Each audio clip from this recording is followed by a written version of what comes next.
Well, good afternoon, everyone, and welcome to our Noon Knowledge this afternoon. Thanks for joining us. Um, my name is Sandy Ratliff. I'm with Virginia Community Capital, and we're happy to partner in this series with the Washington County Chamber of Commerce, the Virginia Highland Small Business Incubator, and the town of Abington. This is a program that we've been doing since 2014 to support our Washington County Business Challenge. And by the way, we announced the winners last week for our 7th annual challenge. I know that the COVID-19 is hurt. This pandemic has hurt many businesses, and it's been a challenging 2020, the last 3 months. But one of the things that we've been trying to do is continue our educational series and help you gain new knowledge and new skills as we move forward out of this pandemic. Now, before we get started, I wanted to note that in order to keep the webinar flowing and to stay within our 1 hour time frame, we have muted everyone. However, we want to hear from you, and I know that our presenters also want to hear from you. So if you have a question, if you will please post those in the Q&A section, we will address those at the end of the session. I'm excited for our lineup today. We've got 2 experienced folks that have been working in and taking advantage of online commerce for a number of years. First off will be Barry Myers. Barry's with Strongwell, but also on his side job as he's been buying and selling for a number of years, and he will tell you more about that.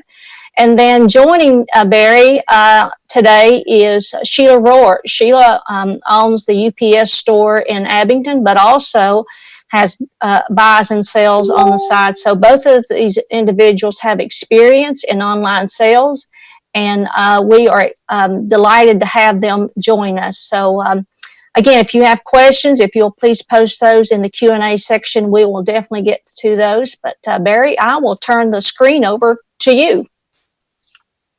Very good. Thank you so much. I'm going to share my screen here.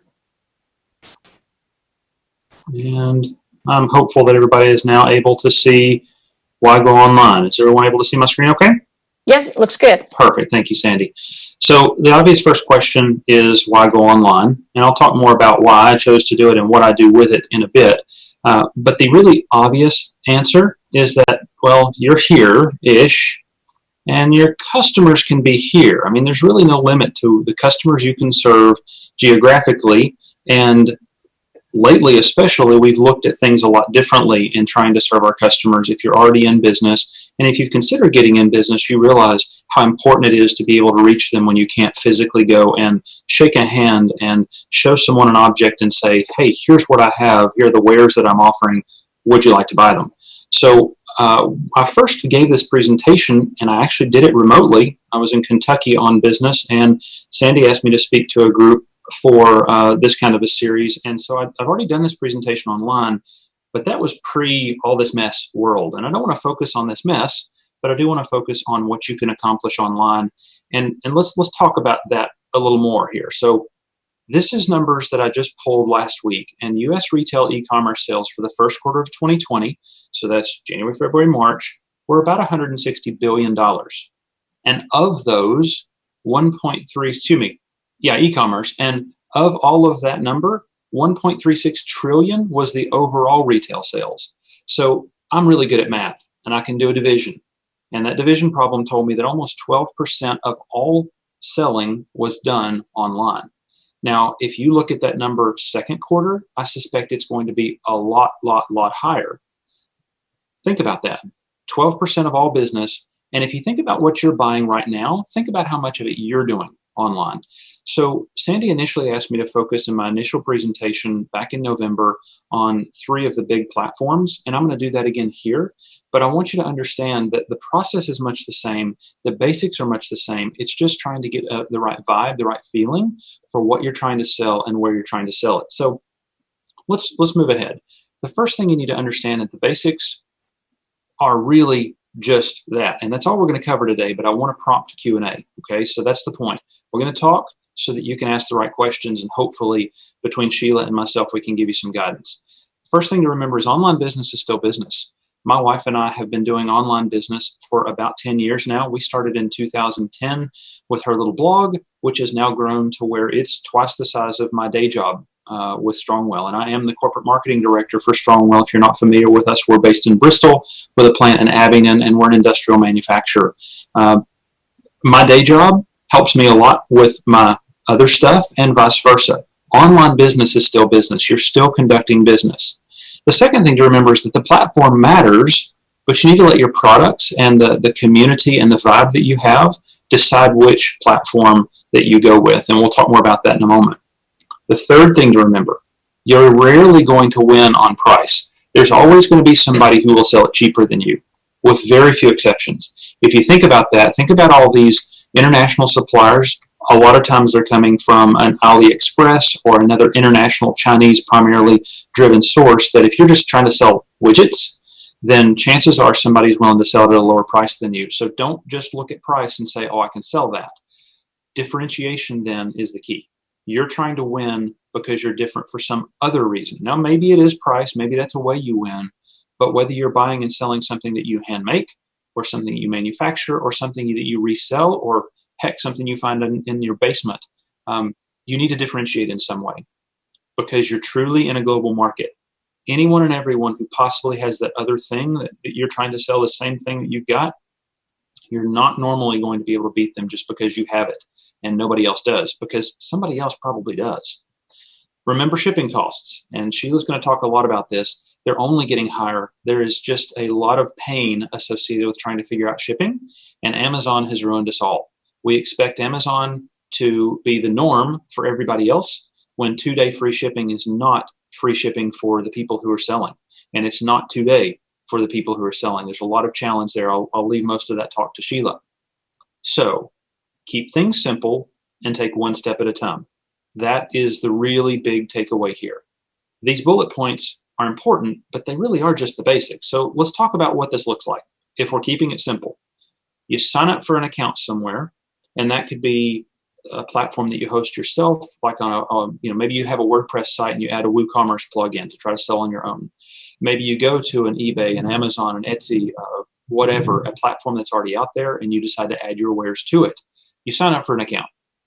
Second, you create listings, and don't forget that this simple step has a ton of important sub-steps in it. We'll look at that in a moment. Third, you manage customer service. Just like you would if you have a brick and mortar retail store, you're going to have to deal with customers who have questions or who have complaints or who have commendations or who have whatever else. You still have to deal with customer service, and then you earn money. See, it's that simple. Just like setting up a retail shop. If you're in a retail shop right now, isn't it so super easy? You just find a building, you put stuff in it or have a service that you offer. You get people to come in the store, they're happy or they're not, and then you earn the money. It's just super simple, right? Being a business owner is a piece of cake. Or not. But let's move on. Let's get into a little bit more specifics. Photos and descriptions. We've all seen this done well, and we've all seen this done poorly. Customers won't give you the chance to answer their questions later. I'm going to say that again. Customers won't give you a chance to answer their questions later when you have an item that you put out there. And I mean that seriously. Let's take a look at an example. This is actually a listing I took off of Poshmark. If you don't know what that is, it's a site that you can buy and sell used clothing, generally used. Now let's take a look. We've got this lovely picture taken with a potato, and you've got this lovely description. Let's have a look here. This Kenneth Roberts Platinum utility jacket in rich chocolate brown is luxuriously fur-lined, including inside the sleeves to keep you extra warm. Well, you can read, but keep going. Tell me what information is not there. There's no sizing, although the previous slide does say it's a large. Awesome. But there's nothing useful that tells you dimensions. There's nothing about the photos that give you what you really need to know about how it looks and is that a true representation of color. You don't have a white to compare it to in the background, for example, or a given tone. The photo's awful. The description's awful. Are you going to buy this? And notice they're asking $45. Is that a good value or not? I don't know, but I'm surely not buying it. Now let's compare that. This is a listing off of a different used clothing website. Now let's take a look. The photos, crisp and clear. on a background that is not confusing as to really, it's not distracting me away from what the object is because it is distinctively enough different. It tells me what the product name is. It's a Paul and Sharp men's XL full whatever. Notice then they say run small fits like a large, but they go even a step further. Notice the way they said it. Measurements. All items were measured in a flat lay position. Now you may not be selling clothing, but doggone it, if you're selling something where the size matters, the fit matters, then you can't try this on. You're going to either decide to buy it or not. You're going to get it home. You're going to then put it on and say, ugh, or you're going to be happy. It tells you the measurements. It tells you that the note of potential size variations. It tells you the materials. And then it says, hey, don't forget to check out our other stuff. Now, this is so super simple and basic. But guess who I'm buying from? Am I buying that luxurious brown jacket with all the fancy words that don't really tell me anything that matter? I work in marketing, and that's just marketing garbage. Don't fall for the language. Instead, look at those details. If you're selling an object or an item online, either be very, very, very specific or be prepared to not sell it. It's truly that simple. Be very specific because you're not going to get that whole second chance to make a first impression. That applies here. They're not going to ask you a bunch of questions unless they can't find that product easily somewhere else. And then they're still going to say, well, I really, really want it. Maybe not. Be specific. Okay, I hope I've gotten that beat into you clearly enough. So, photos matter. And in modern times, there is no excuse for bad photos. We all have this. We all have a phone.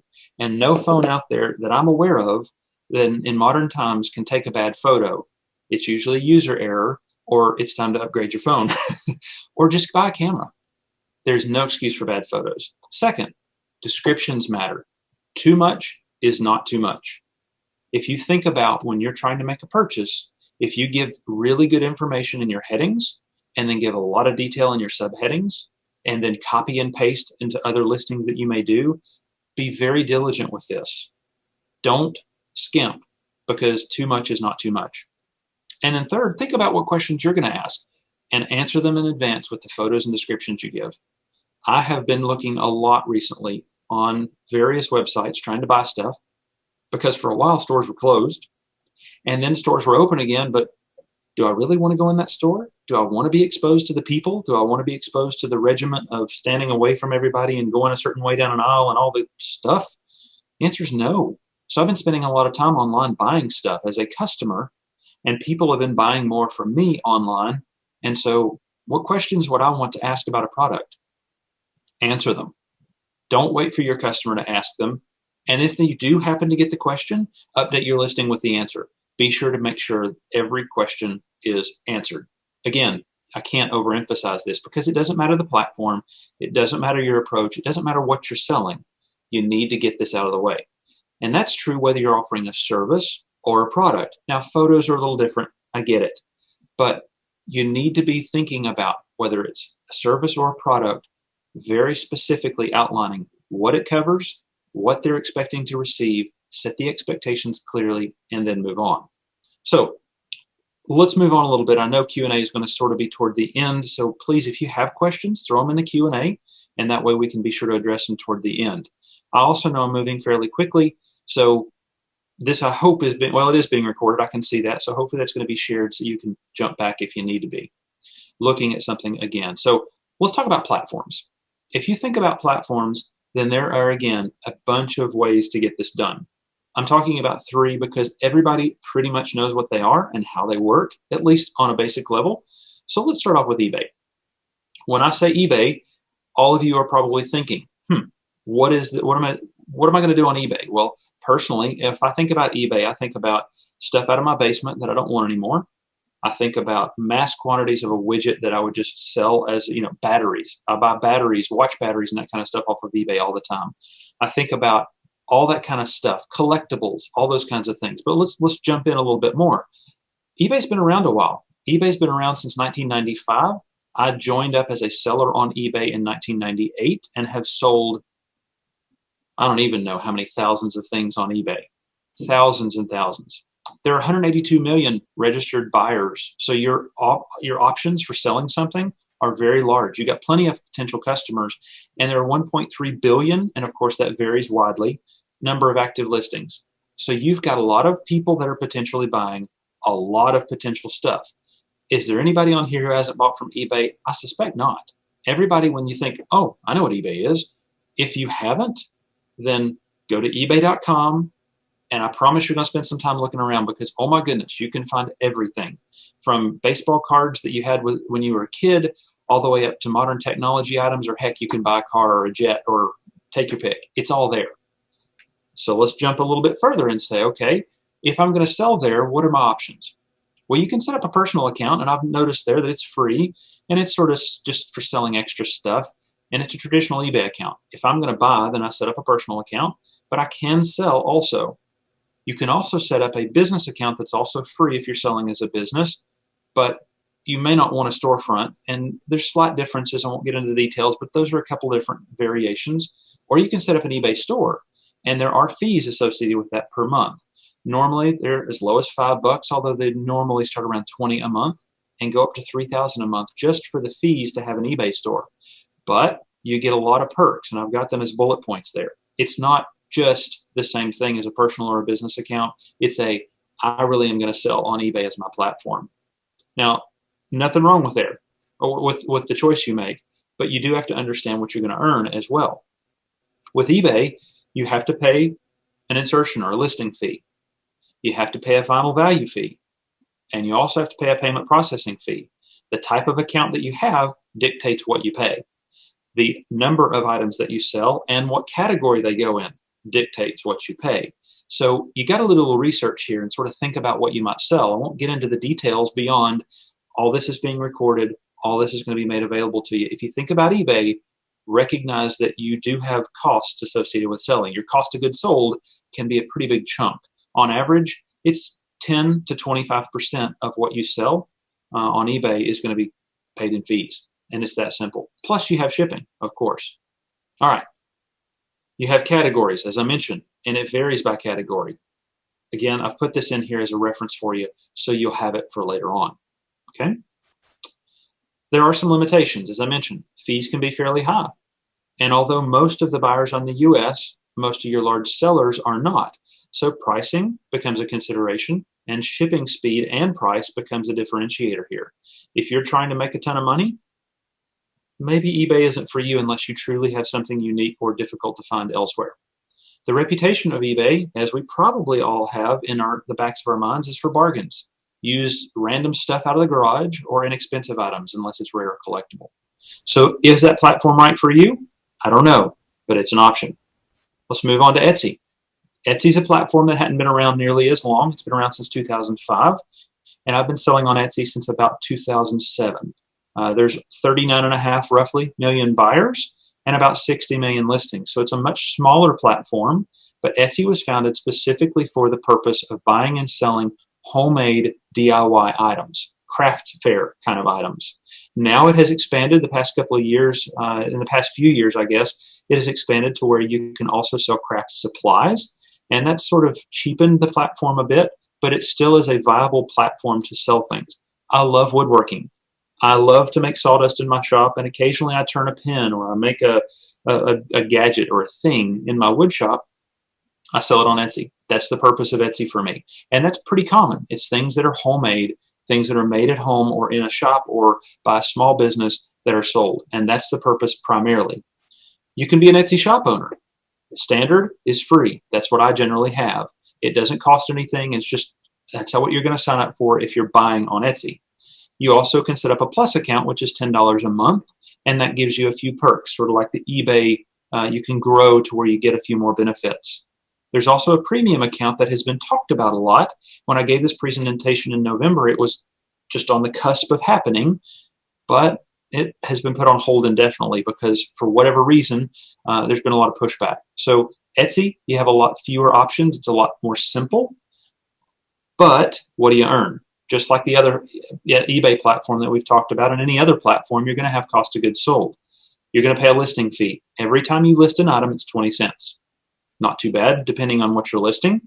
Every time you sell something, you're going to pay 5% of the sales price, including shipping. And then you're also going to pay a payment processing fee of 3% plus a quarter.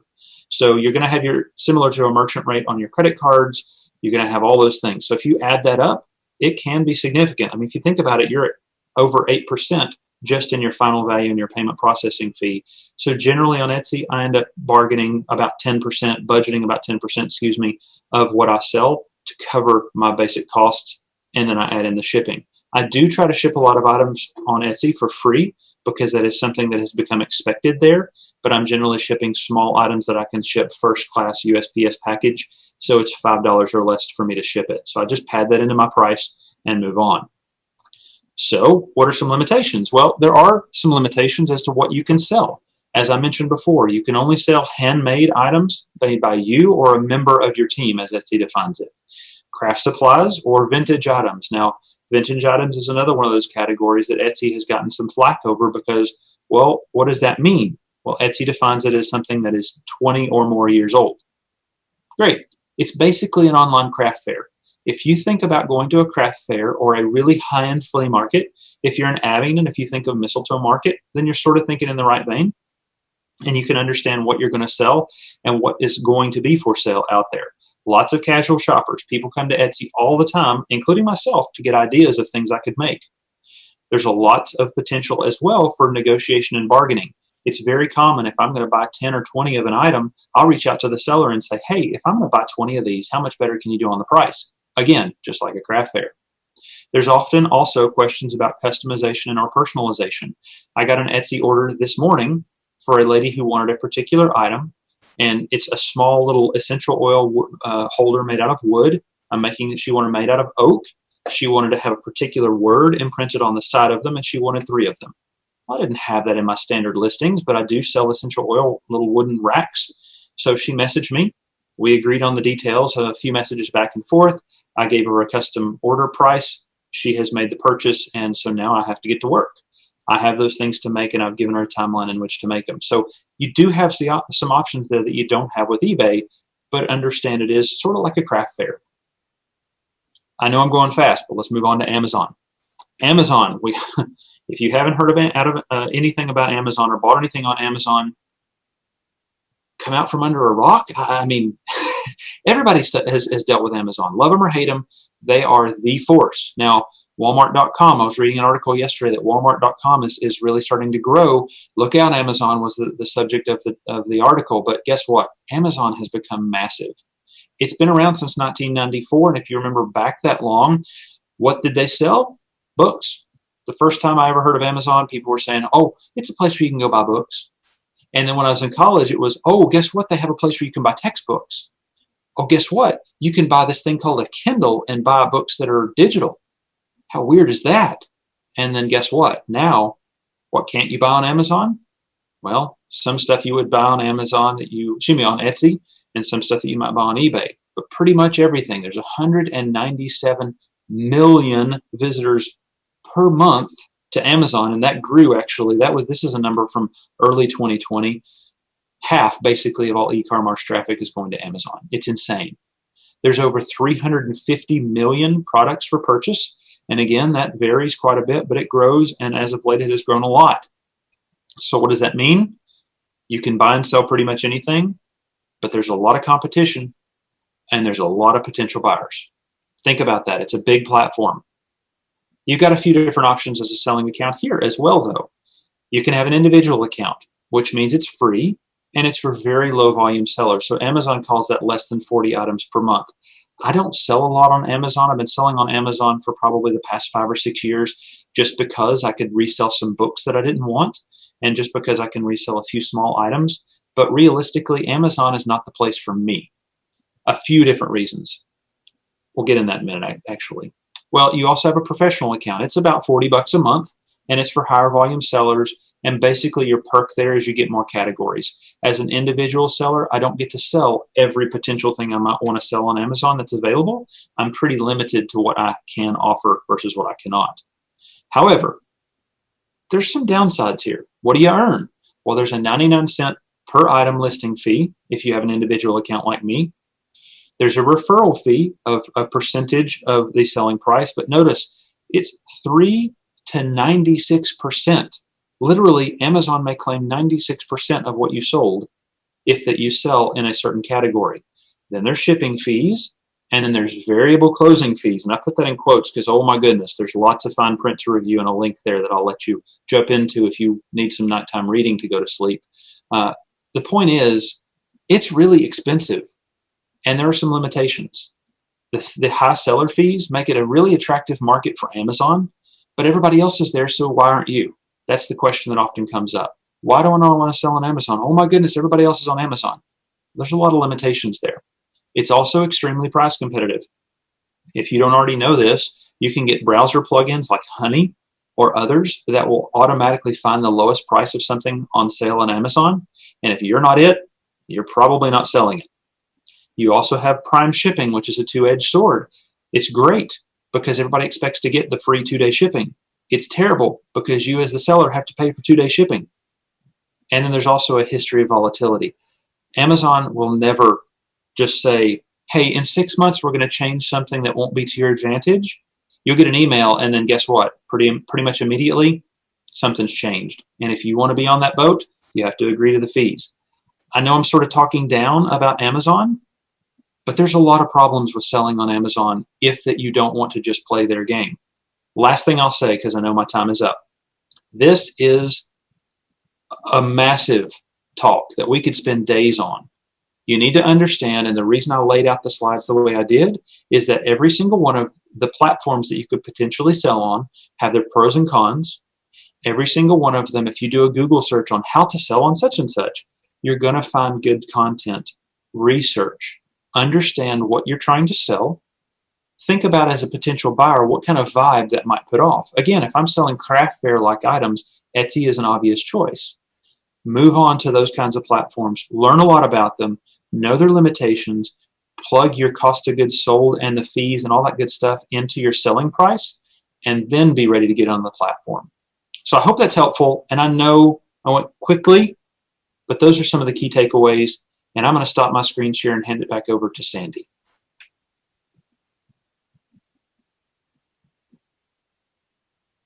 Wow, that was some fantastic information. I know I learned a lot, and I really didn't know. I'm an Amazon customer, but I didn't realize how much they put or what they put the sellers through. Gives me a whole new, I guess, thought on that. Just a reminder, if you've got questions for Barry, please put those in the Q&A section, and we will address those at the end of the presentations. Next up is Sheila Rohr. Sheila, as I said earlier, is with the UPS store in Abington, and Sheila, I will direct your slides. You just tell me when you want to move, and I will do that. So thanks for joining us. I guess the next slide would be where we can get started.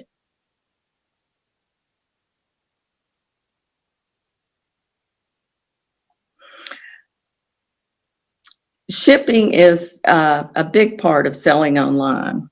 And before you really start, you need to be asking yourself a lot of questions. One of them is, what are you selling? Are you going to be selling multiples of the same kind of thing? Or are you going to be selling a little of this, a little of that? What are the price ranges of your items? What's the size and weight of your items? Are you selling soft, non-breakable? Or are you selling things that are breakable or extremely fragile? All of these things come into what you end up paying for shipping. If you are a storefront, if you have a brick and mortar store, naturally you have several things in there that you know sell pretty good. And what you might want to do is pick out the smaller items, because shipping is based upon size, weight, and destination. And if you start selling inexpensive items that are large, you're not going to sell them because your shipping is going to be more than what the item would cost. You need to learn how to measure boxes. You can have a box that might say it's a 6 cube, but when you start putting those into the platform, you're going to want to add an inch to every dimension, because box sizes are the internal sizes. And if it even goes a quarter of an inch over, then when it's measured by the shipping companies, it then becomes another, and it could make your shipping more than what you estimated. Size and weight. If it gets much over a 12 cube box, then it's going to go based on what they call dimensional weight, which is the size of your box. Thinking about things, you need to be thinking about what's going to be easy for me to do. If I'm going to be shipping multiples, then it's going to be much easier because I can get my supplies in, I can order some boxes that fit what I'm selling, and I'll be ready to go. If you're selling a shirt one day and a toy airplane the next day, you're going to be running around scrounging to try and find, what am I going to pack this in?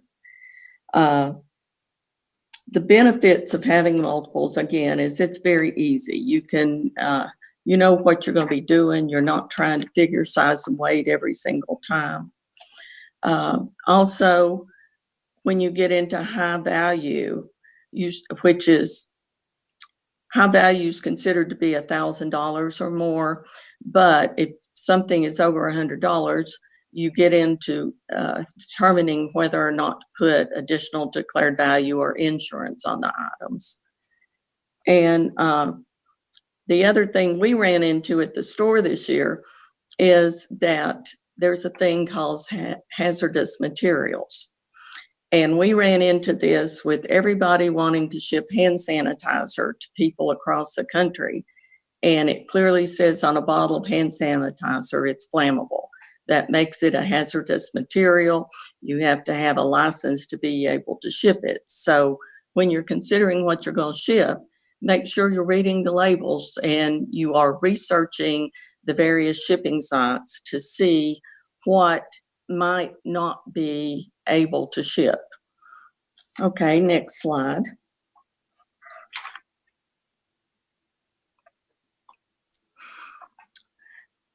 Anytime you're shipping, you want to think about, how am I going to pack this? How am I going to keep it safe to go? And there's a lot of different types of shipping packaging materials. One is poly bags. And you use these if you're putting multiples of small things. Say you're selling key rings and somebody's buying 6 of them. You could put all of these in a poly bag together. They don't get lost in the packaging. And when you wrap bubble wrap around it, it keeps it very safe. You can even use Ziploc bags to do that particular thing. If you are shipping soft things, if you're selling t-shirts or embroidered pillowcases or something that's soft, can't be damaged, then bubble mailers or poly mailers are the best bet, because you slide them in and it's usually less expensive to ship them. The third thing that you can get into is free U.S. postal supplies. What you need to know about this is that it's only available for priority mail, which is more expensive, and the if it fits, it ships boxes are only a good choice if you're shipping something heavy, because you could put in the smallest if it fits, it ships box, you can put something that might weigh half a pound and it will still cost you about $8 to ship it. So you have to really go on the USPS website and look at what some of the cost on those boxes are. Corrugate boxes, these are just your standard cardboard boxes that you ship, but you want to use shipping boxes. You don't want to use little thin boxes like something you purchased was wrapped in, or boxes that are moving boxes, because they do not stand the rigors of shipping. You also have shipping tubes. Shipping tubes are good for long, skinny things. We do a lot of sending Little League baseball bats and softball bats back for repair, and tubes are great for things like that. You also want to have some good shipping tape, and it's available. You can buy packs of it over at Sam's for not a lot, and I would always keep good shipping tape on hand. Okay, next slide.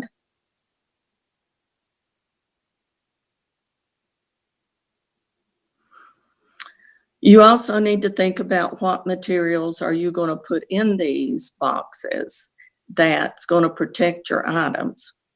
And like I said, the poly bags do a lot to protect items. I like the foam wrap. It's kind of like bubble wrap, but it's flat and it's real easy to wrap around items to protect. If you were shipping a stem glass, it's really good. You can wrap it around the stem and then wrap the whole glass. Bubble wrap, we're all familiar with that. It comes in small bubbles, large bubbles, but it's a good protectant of what you're going to be shipping. Then the other items is craft paper. 1 pound craft paper is good to stuff the box with. You don't want anything moving around inside the box, because that's what thing gets damaged. The other ones are kind of specialized packing. Styrofoam, plank styrofoam, is used to brace heavy things or to keep them from moving.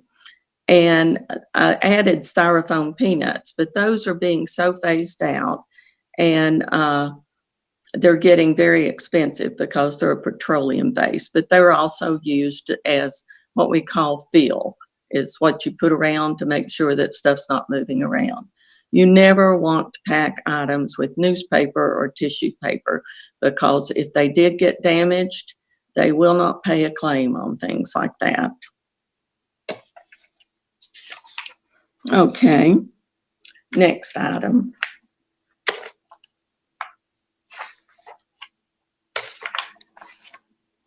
A lot of the online platforms have their shipping embedded in there, and you go in and you start using your measurements and your weight. I do recommend that you purchase you a postal scale that goes up to at least 50 pounds so that you can get a more accurate weight on things.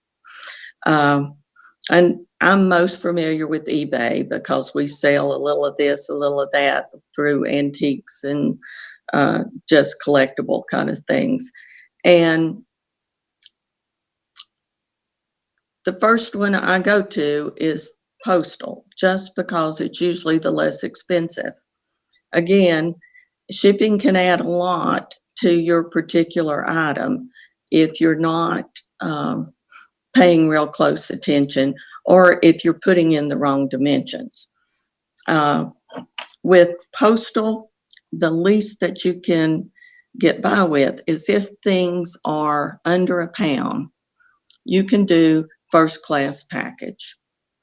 And if it's under a half a pound, it tends to be between $2 and $3. I know Barry mentioned free shipping. That's a good place to consider free shipping, because you can add a couple of dollars to what your item would be, and then you're pretty well covered for what you're shipping out. If it goes over that, if it goes over a pound, it's automatically going to push you up into priority mail, and then it just goes up from that. I don't really like eBay's platform for shipping UPS, because the last time I tried it, it wanted me to put a UPS to apply for and get my own number and a lot of things like that. So you're probably just as well, if you're wanting to ship something UPS or FedEx, is to take it to one of the shipping outlets and let them help you with that. International can be tricky. You have to have a lot of information with international. eBay makes it pretty easy because you pay actually a domestic rate to get it to Kentucky, where it goes out as a container shipment. But the customer on the other end, there's some pretty hefty fees that they get hit with duties and taxes, and I think there's even maybe a brokerage fee that gets added in there. So unless I've had a lot of difficulty with it, because the international people will they'll buy something and then they won't pay for the shipping. So then it kind of becomes a problem. But it's worth doing. I have made several international sales, but you really need to find out how to work around that and to try and get it in the smallest box that it would be safe in to cut down on the shipping. The fourth one, you probably are not going to be able to process through the platform, but you certainly can sell furniture. You can sell large items, and there are freight services available. You probably would want to work with somebody who does freight and does brokering, because if you go to a shipping company and you don't already have an account with them and everything, you're going to be paying full retail pricing on that plus some. I would encourage everybody to go to all of the websites for USPS, UPS, FedEx, and check out some of the things that they talk about and some of their pricing, and it'll help you get a good idea of what items would be a good thing to start off your shipping with. Okay, next scene. I'm a big believer that if you are a brick and mortar store and you're selling the same thing all of the time, that you can use shipping to drive return business back to your store. And I say this because it will help you with reducing some of those fees that you get if you're selling online, but you get the customer from selling online. I always recommend, if you're selling multiple items, use new boxes. There's several companies that sell packaging materials. Uline is the one that I go to most often. And you can buy multiple boxes that are the size you need, and then you can take care of some marketing along with that. You can order a roll of 1,000 decals that has the name of your business and your logo on it to put on the outside of the box. You can produce flyers or bounce back coupons that you can put inside that list other things you sell, your price list, how to get in touch with you. So if a customer bought a lipstick from you and they really loved it, they could call you back. And like I said, it does help to market not only online, but then it helps to market your store. And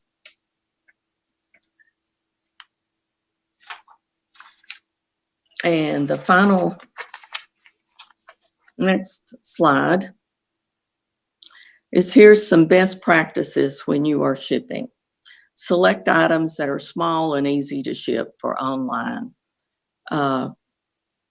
Purchase shipping and packing materials in bulk so that you have it available and you're not running around for half a day trying to find a box.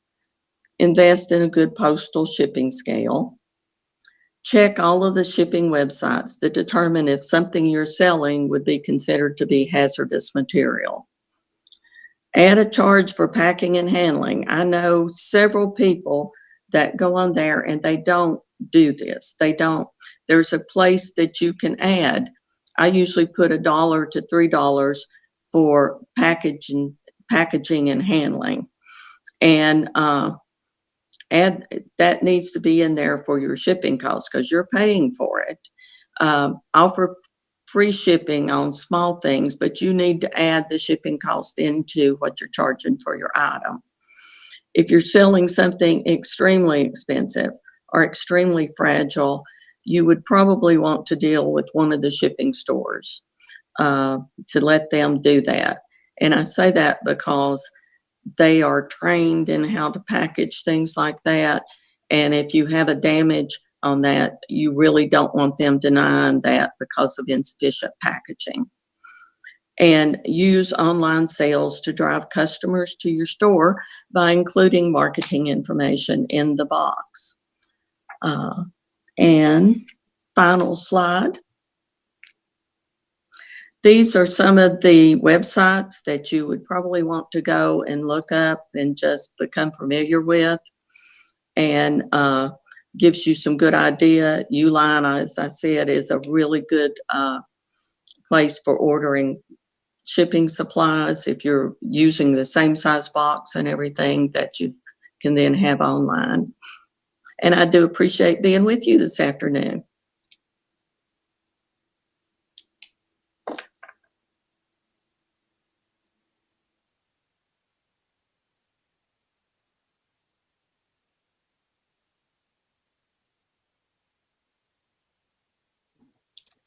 Sorry about that. I had to switch around and unmute and a number of things. We've got a lot of questions. So Barry, are you still around? Good, good. I will start with Sheila. This is probably more for you, but Barry, you may have experience. Is there a way to process USPS first class postage from home for lighter weight packages? You're muted, Sheila. Sorry.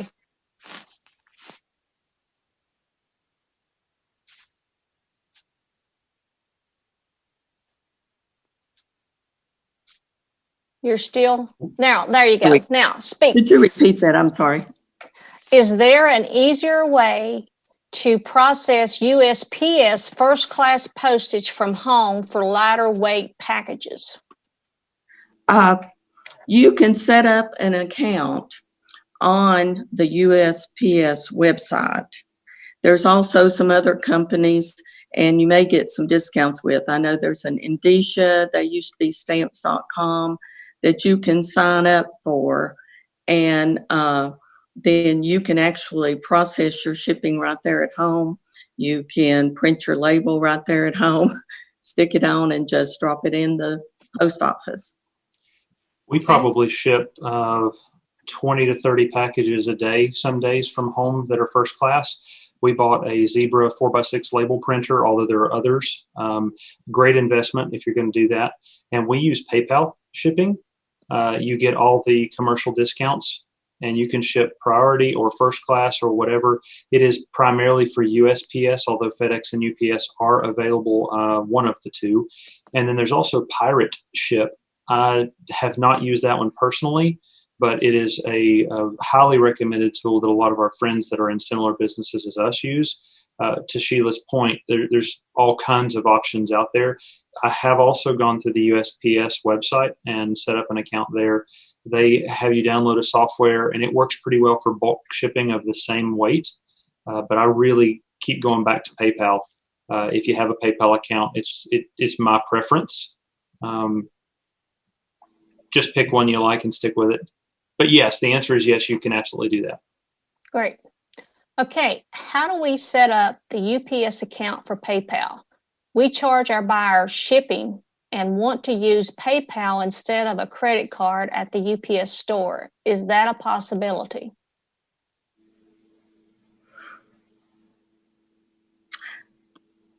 I'm not real sure about setting up UPS account. I know when I've tried to do it through eBay, which I guess goes over into PayPal,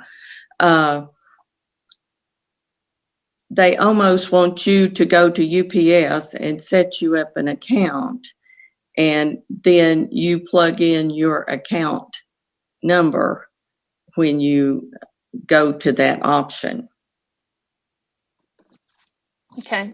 I would agree. I accidentally set up a UPS account from eBay through PayPal, and exactly like Sheila said, it set me up with a UPS number, and I have been able to field about 20 calls from UPS wanting to know why I set up a business account and very interested in expanding my shipping capabilities, and on it went.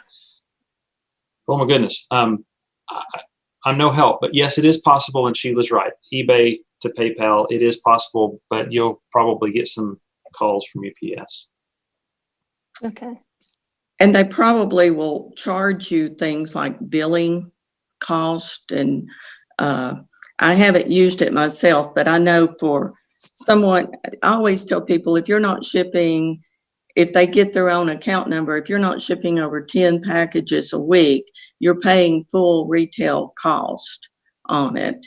And then they add in things like billing cost and pickup fees if you have it picked up at your house. So those are things you need to check on if you do decide to go that route.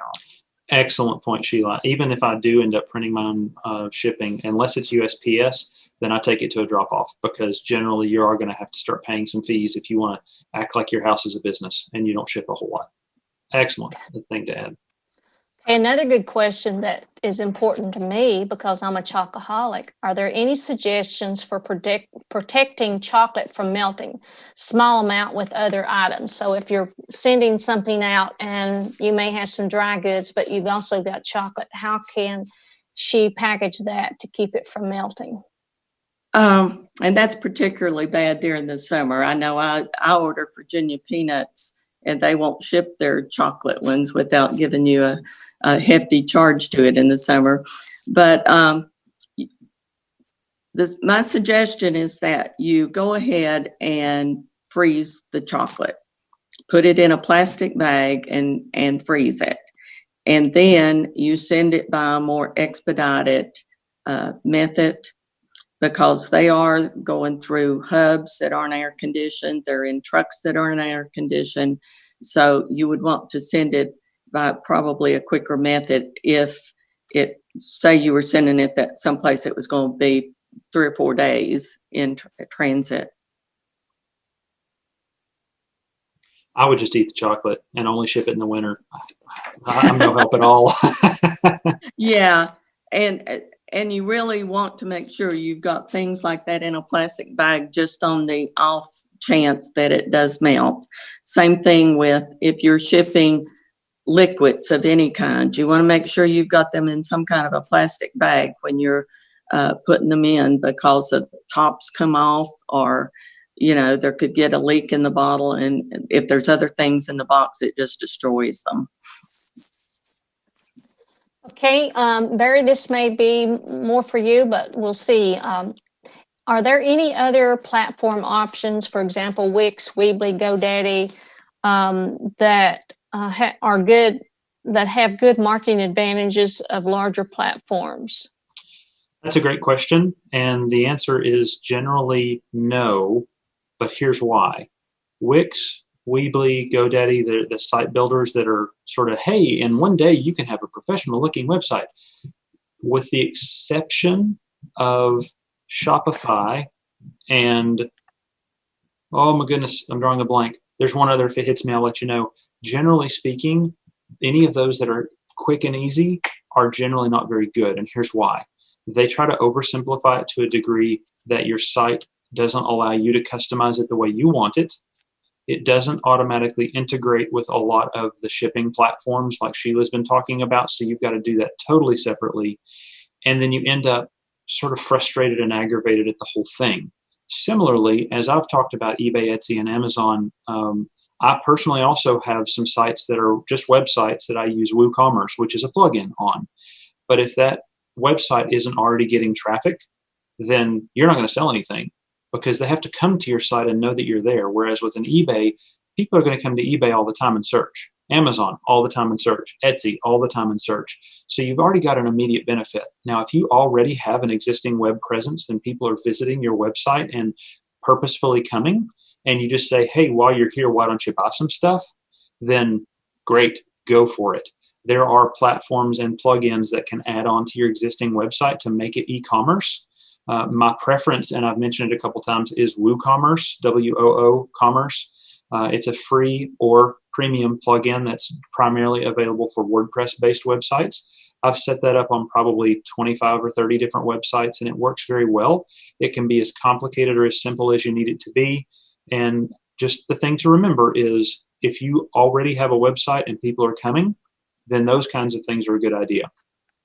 If you don't already have a bunch of website traffic, you're not magically going to get a bunch of website traffic just because you now have a store on that website. We actually had someone do a presentation, a webinar or a new knowledge on WooCommerce, and I was just trying to look it up real quick. But if you go to our YouTube channel, youtube.com/new knowledge, look up in the archives, you will find one. Mickey Barker did that, I want to say about 2 years ago, could have been 3 years ago. Time flies when you're having fun, but it was on WooCommerce. Now, the other one, I'm sorry to interrupt, is I finally remembered Squarespace. If that you're going to build and you want somebody to do it for you and make it easy, you pay more per month. But I have a lot of friends who have used Squarespace quite successfully. But just like everything else, it's going to be you already have a website and you want to make it an e-commerce website because you already have the traffic and you just now want to let people buy from you. So I couldn't remember it until just now. So sorry to interrupt. That's okay. Do either one of you have any experience with Facebook Marketplace or Craigslist? I've sold on both, but it's always just like extra stuff. I have this laying around. Like right now I have lumber listed from my old shop, and I don't have quite enough room to store it in the new house. So I've got some lumber listed and have sold several things that way. I've sold some tools and similar on Craigslist, but not as a professional seller, just stuff that I want gone. We've sold on Craigslist and also bought off of Craigslist, but it normally is pickup only.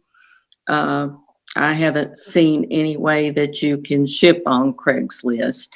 And the other one, I know people who sell on Facebook Marketplace, but I'm not too sure how well they do. It's usually almost like eBay is everybody shopping for a bargain and wanting to argue you down from your price and everything. Yeah, that's been my experience with Facebook Marketplace. And used to be you would join all these groups, this yard sale group this and yard sale group that. There's several even locally. And Facebook, when they launched Marketplace, it's basically a large yard sale group. Although you can buy new things, generally speaking, it's people looking for bargains and they want to bargain with you. And you're not normally going to ship. You're going to meet somewhere in a parking lot or whatever. I know both of you mentioned PayPal. Is that predominantly the one that you take all of your online transactions for payment? Is it PayPal, or do you use Square, or use the system that you're using, or the market that you're using? It's normally through whatever platform you're selling through. They have a method for that.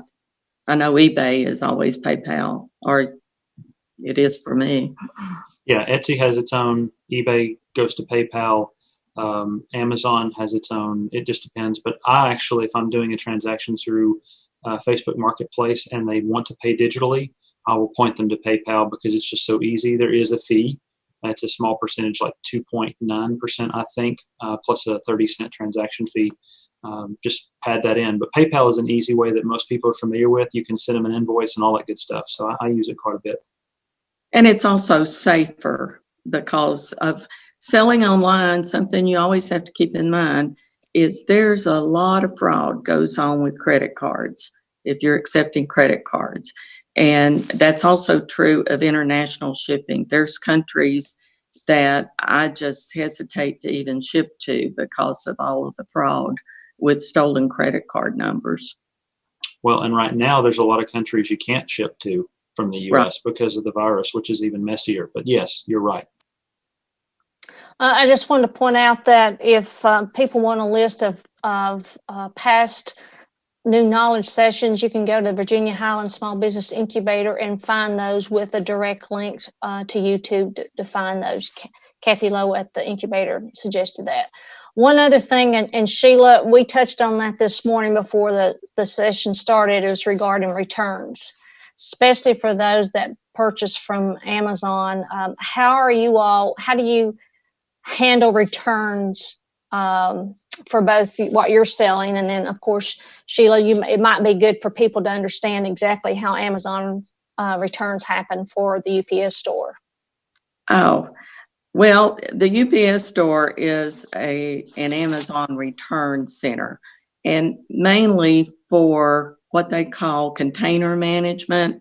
So if you buy a pair of shoes and you're returning it to Amazon, you just bring the shoes in and it's scanned, and you normally get your refund fairly quickly. But then those are packaged along with probably 25, 30 other items in a box and shipped out once a week. So it cuts down the Amazon return cost. And some people also will print out a shipping label and have their box and everything. So that's if you're sending it back. I'm not real certain, since I don't sell on Amazon, I don't know a lot about returning on Amazon. I know on eBay, I end up having to just eat the return cost and refund it back to the customer. Same with you, Barry? Yeah, same here. Anytime somebody wants to return something, I just cringe a little and know that I'm going to end up eating it. But that's also why in my presentation I talk about, please be super specific, give all the details you can possibly think of up front, and just know that occasionally people aren't going to be happy no matter what. And I'd never fuss about a return with that customer, because I'm going to lose. All the policies that are out there are benefit the buyer, not the seller. And so if somebody says, I want a refund, you might as well just roll with it and eat the loss and move on. The other thing are the people who bid and buy it, but they never pay for it. And you have to go through all of the hassle of asking the platform to get in contact with them. And it's usually like 2 weeks you have to wait before anything's ever resolved.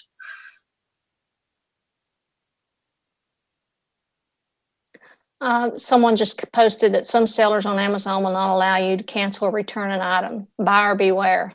Yes, that's do business with sometimes with those that you've got experience with. Listen, we're just a few minutes over our time, which is always great, which means you pulled everybody in and they were absorbing everything that you said.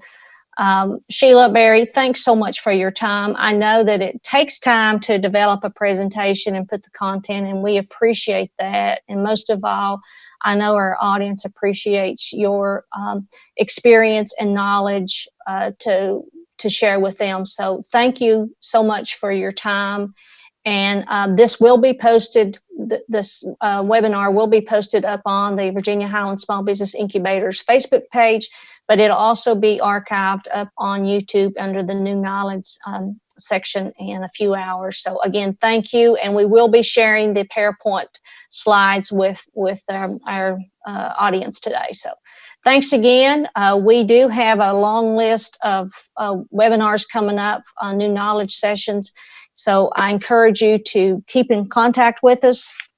We will be posting that very soon. I've had that here, and that's what happens when I clean my office, is I've misplaced it, but we will be getting that out on the Virginia Highlands Small Business Incubator's Facebook page, the Washington County Chamber of Commerce, and you'll be seeing that. But we do, every month we have 1 or 2 webinars, so we've got about close to 30 scheduled from now until June of 2021. It's even hard to say that. So again, thank you, and I wish everyone continued success.